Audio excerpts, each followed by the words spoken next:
Okay guys, it's Stephanie, and do you remember my last book haul? Well, in that video, I made a little statement, and I said that I wasn't gonna buy any books just until August because I was gonna go on a book buying trip in August.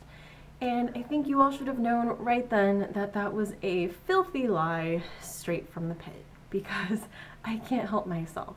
I can't even be trusted with a short-term book buying ban, and I think it's kind of adorable. I think it's adorable that past me thought future me would really have that much self-control to pass up an opportunity to buy books. But we know better now. So a few weeks ago, I went to go pick up my sister from her first year at college, and while I was there picking her up, we of course had to hit up a used bookstore, and I came out with way too many books because I'm me, and that's just what's gonna happen. So the first book I picked up was a recommendation that I got when I did my Bookish Boxes video. In that video, I kind of talked about things that I like in books, certain novel structure, certain plots that I tend to lean towards in books. And in the comments, I got so many great recommendations, and this one was recommended by Olive at Abookolive. And this is Bittersweet by Miranda Beverly Whitmore, and this is about a girl named Babel who is at college, and her roommate, Genevra Winslow, is a beautiful, popular, wealthy girl. They become friends, and Genevra invites her to spend the summer with her in her cottage called Bittersweet up in Vermont. Mabel starts kind of falling into that lifestyle, that wealthy, preppy, East Coast, vampire weekendy kind of life, and she just falls in love with it, but she soon finds out that that family and that lifestyle is not as perfect as it seems. And I'm about a third of the way through this, and I really like it. It's a perfect time to read it. This is definitely a summery read, and I'm really liking it so far. So thanks, Olive. The next book I found, I had to buy it because I have been looking for it everywhere, and that is Isabel Allende's House of the Spirits. Like, I'm serious. Every time I go to the bookstore, I feel like the first place I look is the A's, and I look at Isabel Allende's, what books they have from Isabel Allende, and they never have this book. They always have every book ever except this one. So when I saw this was the last copy, I immediately picked it up. I had to have it. I watched the 80s movie with, I did watch the 80s movie, and I was a little annoyed with it. It has like Winona Ryder and Meryl Streep and Glenn Close, who are all great actresses, but not that I would cast in a South American multi-generational, like, magical realism tale. And even though I hadn't read the book, I had already felt that the movie had not done it justice. So I'm really excited to get this. Everyone says to not compare it to 100 Years of Solitude, which is my favorite book, so I will try my hardest not to do that. So on with my Latino fiction. I also bought Laura Esquivel's Like Water for Chocolate. This is one where I have also seen the movie, and I really, really enjoyed it. This is about a girl who realizes she has the ability to transfer her emotions into the food that she's cooking. And right off the bat, she falls in love with the young man, but because of tradition, he has to marry her older sister. And she is enlisted with cooking all the food for their wedding feast, and she is distraught and crying, and she unknowingly pours her distress into this food. And everyone at this wedding is just overcome with this unbearable sadness, and nobody knows why. And I really, really enjoyed the movie. I've been trying to read more Hispanic fiction, so I'm excited to read this. It doesn't look that big, and I've heard a lot of positive reviews from it from booktubers that I like. This next one has been on my TBR for a long time, but plot-wise, I really don't know that much about it, and I can't really explain what it's about. And that is The Unbearable Lightness of Being by Milan Kundera.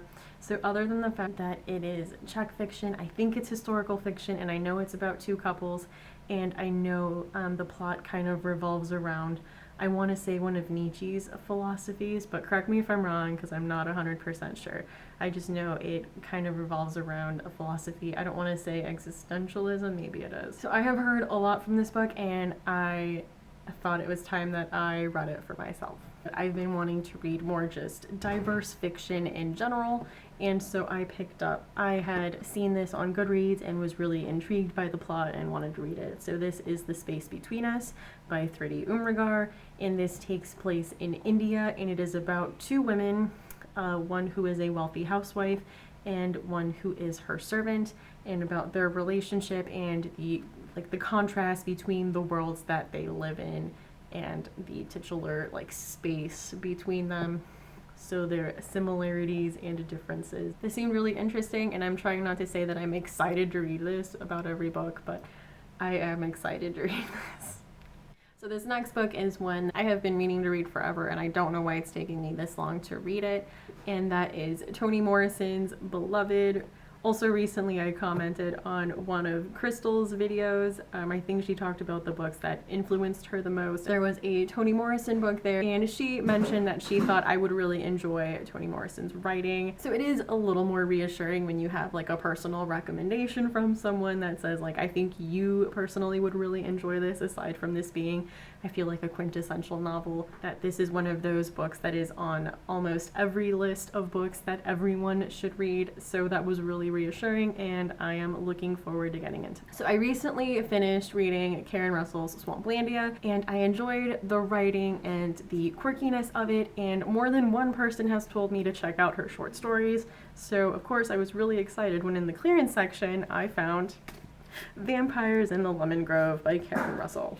I am thrilled to check out more of her work. The next one, I feel like I am the last person on the world to finally pick this up again. I'm like the last one for everything. And this is The Cuckoo's Calling by Robert Galbraith.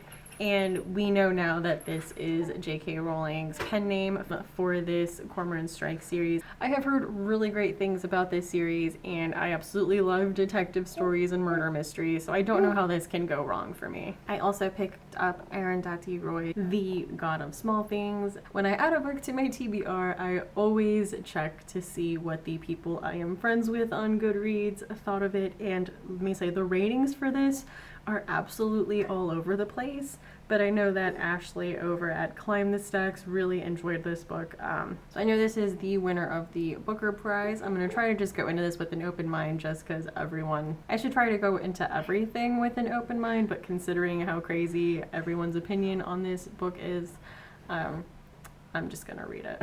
So the next book I bought, I did as an impulse buy, which is something I usually don't do. I am usually the kind of person that needs to know this book has to have physically been on my TBR for me to purchase it, or at least I have to have heard about it.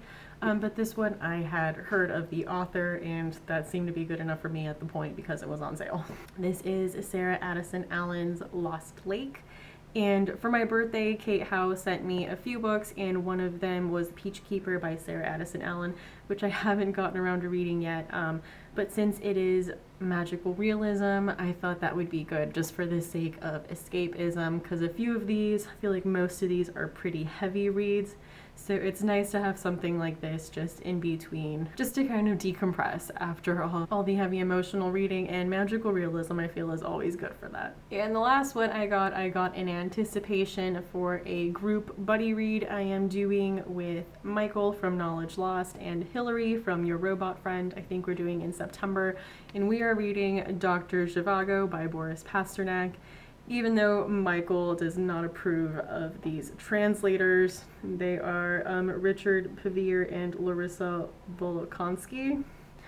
I'm sorry, Michael, but this was such a pretty cover, and I had to. Is that the most shallow thing to say? Probably, but I really, really liked this cover.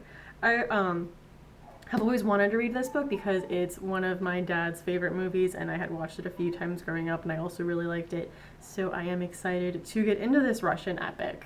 So thanks for watching my book haul, guys. This might be the last video I ever film in this apartment. So say your goodbyes to it, because I should be completely moved in to my new house by sometime late next week or the week after. So again, thanks for watching, and I hope to see you again soon.